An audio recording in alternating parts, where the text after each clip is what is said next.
नमस्कार दोस्तों, ice point में आपका स्वागत है। मैं उत्कर्ष सिंह।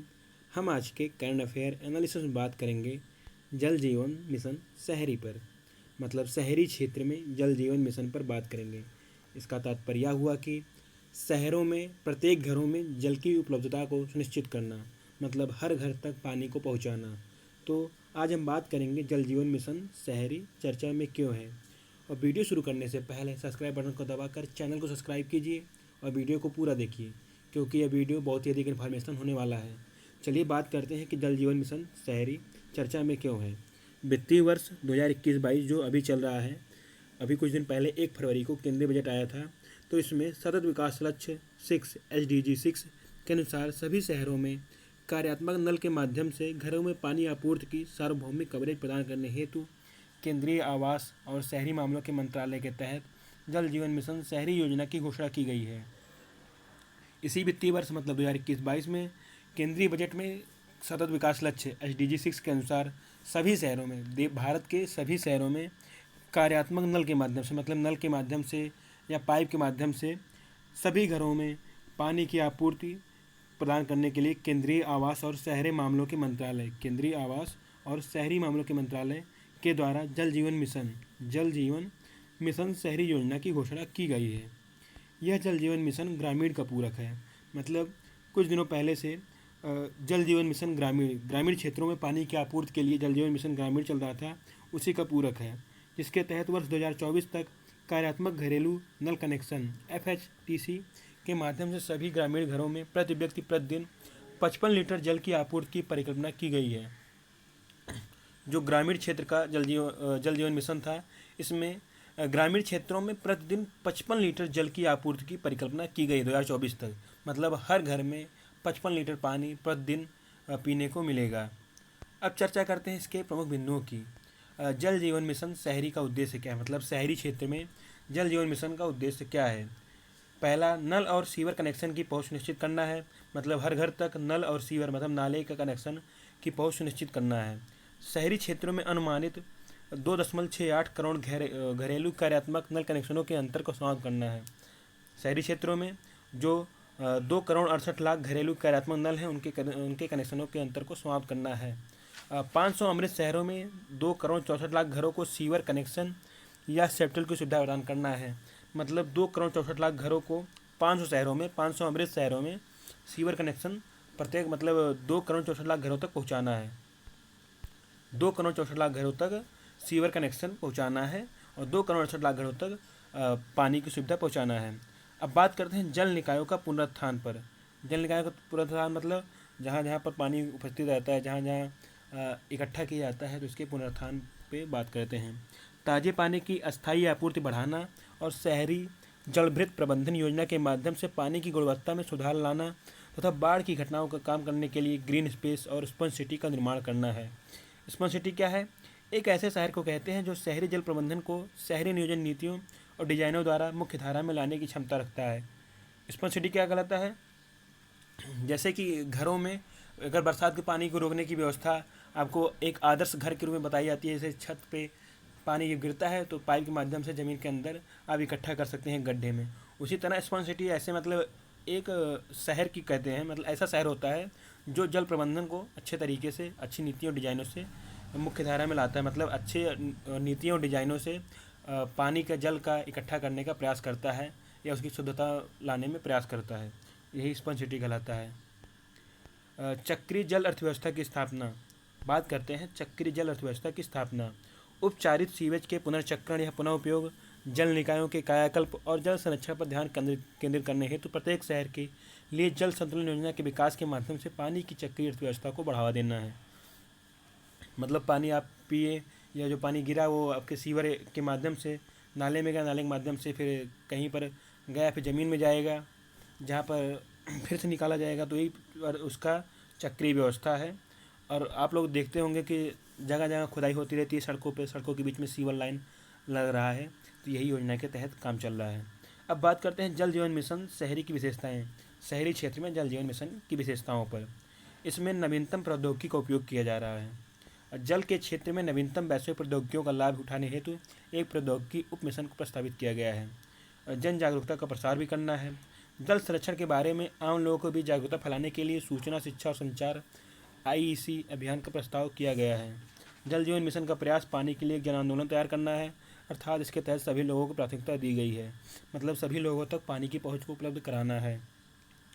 और लोगों को भी जागरूक करने के लिए सूचना, शिक्षा और संचार इसलिए किया जा रहा है कि इसमें बहुत लोग टोटी खोल देते हैं, पानी गिरता रहता है, नहाते रहते हैं। 2 बाल्टी से नहाना होता है, कम से कम 15-20 बाल्टी नहाते हैं।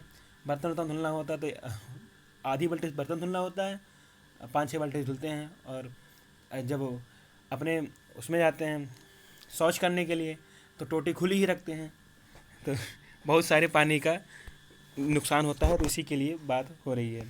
समान वितरण के लिए सर्वेक्षण, अगला पॉइंट है समान वितरण के लिए सर्वेक्षण पर। शहरों में एक चुनौतीपूर्ण प्रक्रिया के माध्यम से जल के समान वितरण, अपशिष्ट जल का पुनः उपयोग और जल निकायों का मानचित्रण तथा जल की मात्रा एवं गुणवत्ता का पता लगाने के लिए पेयजल सर्वेक्षण का कार्य किया जाएगा। मतलब सर्वेक्षण के माध्यम से जल का समान वितरण, पानी कहाँ पहुँच रहा है, कहाँ नहीं पहुँच रहा है, और जो खराब पानी है, मतलब जो गंदा पानी है, उसका पुनः उपयोग कैसे किया जाएगा। और जल निकाय जो जल के माध्यम है या जहाँ पर जल को एकत्रित किया गया है या जिसके माध्यम से जल जा रहा है, इसका मानचित्रण करना और इसकी मात्रा और गुणवत्ता का पता लगाने के लिए पेयजल सर्वेक्षण का कार्य किया जाएगा। अगला पॉइंट है शहरी स्थानीय निकायों की मजबूती पर विशेष जोर। गैर राजस्व जल, नॉन रेवेन्यू वाटर को 20% से भी कम करने का प्रयास किया गया है। मतलब 80% पानी पे राजस्व लिया जाएगा। गैर राजस्व जल क्या होता है?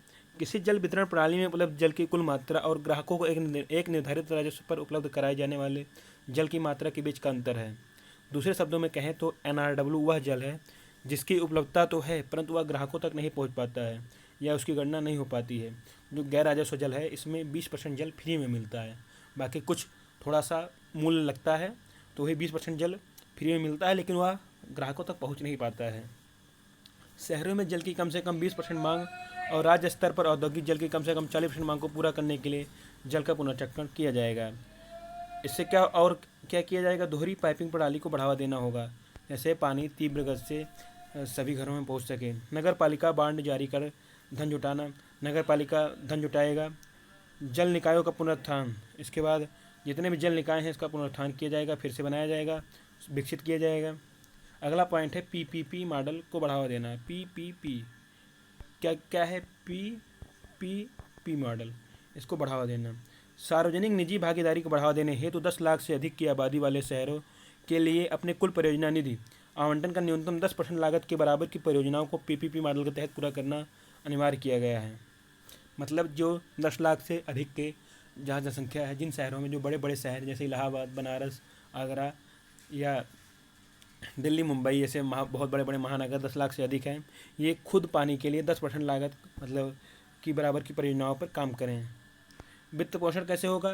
केंद्र शासित प्रदेशों में 100% केंद्रीय वित्त पोषण होगा।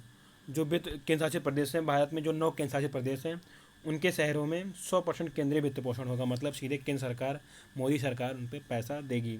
और पूर्वोत्तर और पहाड़ी राज्यों के लिए परियोजनाओं की कुल लागत में 90% का वित्त पोषण केंद्र सरकार का होगा।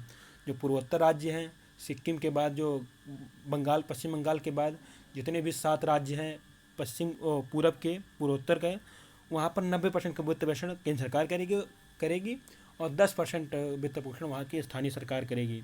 और 1 लाख से कम आबादी वाले शहरों के लिए केंद्रीय वित्त पोषण 50%, 1 लाख से 10 लाख तक की आबादी वाले शहरों के लिए 1/3 केंद्रीय वित्त पोषण और 10 लाख से अधिक आबादी वाले शहरों के लिए 25% केंद्रीय वित्त पोषण किया जाएगा। जो छोटे शहर हैं, 1 लाख से कम की आबादी जिसमें है, उसमें केंद्रीय वित्त पोषण मतलब केंद्रीय सरकार 50 लाख रुपए देगी, 50% अपना वित्त पोषण करेगी, मतलब 50% पैसा केंद्र सरकार देगी। और जो शहर 1 लाख से 10 लाख तक के हैं, जैसे आपका अयोध्या शहर हुआ और जौनपुर और छोटे छोटे शहर, मतलब मीडियम शहर में कह सकते हैं, प्रतापगढ़ और इधर जो भी, तो यहाँ पर 1/3 मतलब 33% वित्त पोषण सरकार करेगी, केंद्र सरकार। और जो 10 लाख से अधिक हैं, जो अभी हमने नाम लिया था, गोरखपुर हुआ आपका, बनारस, इलाहाबाद, आगरा, गाजियाबाद, लखनऊ, कानपुर और दिल्ली, मुंबई, चेन्नई, ऐसे बड़े बड़े शहरों में सिर्फ 25% केंद्रीय वित्त पोषण सरकार करेगी। मतलब यहाँ पर कम वित्त पोषण करेगी, क्योंकि जितने बड़े शहर हैं वो अपना वित्त पोषण खुद कर सकते हैं। परिणाम आधारित वित्त पोषण क्या है? परियोजनाओं के लिए सरकार द्वारा वित्त पोषण 3 चरणों 20-40-40 में किया जाएगा। 20-40-40 के अनुपात में किया जाएगा। जो वित्त पोषण होगा पहले उसमें 20%, जैसे मान लो बड़े शहरों में 25% दे रहा है तो पहले 25% का 20% मिलेगा, फिर उसका 40 मिलेगा, फिर 40, तब जब मिला के 25% पूरा होगा। ठीक है। योजना कार्यान्वयन के परिणामों के आधार पर ही तीसरी किस्त जारी की जाएगी। जो तीसरी किस्त है 40% वाली, वह तभी मिलेगी जब जो योजना है अच्छे से चल रही है। अब बात करते हैं शहरी विकास के लिए अन्य प्रयास पर। स्वच्छ भारत मिशन शहरी SBMU, प्रधानमंत्री Awas Yojana Shahari, Amrit mission, Atal mission for rejuvenation and urban transformation Amrit, smart city mission, मतलब अभी इतने मिशन चल रहे हैं शहरी विकास के लिए। अगर वीडियो से कुछ भी जानकारी मिले तो वीडियो को लाइक कीजिए, दोस्तों में शेयर कीजिए, चैनल सब्सक्राइब कीजिए। धन्यवाद।